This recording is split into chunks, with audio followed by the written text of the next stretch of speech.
Salutare toată lumea, numele meu este David. Astăzi filmăm giveaway-ul mult așteptat.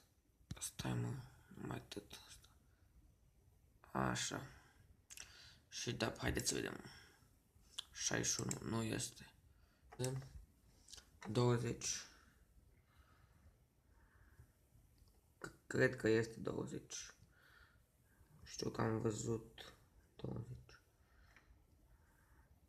Da, Sebi este numărul 20, deci el este pe primul loc. Altcineva, 12 nu este. 56.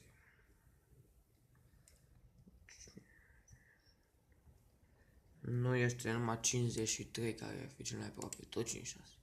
88 nu este, nici 93. 62 nu cred, 16. Hai să vedem dacă 16 este.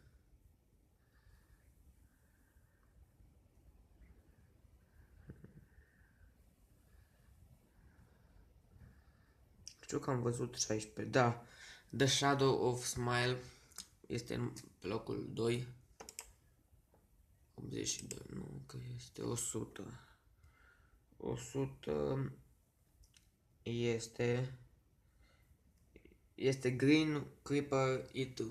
Deci, cam atât a fost cu acest giveaway. Acum filmez cu camera de la telefon și da, văd că este destul de clar. Este destul de clar. Așa e? Nu? Ceva?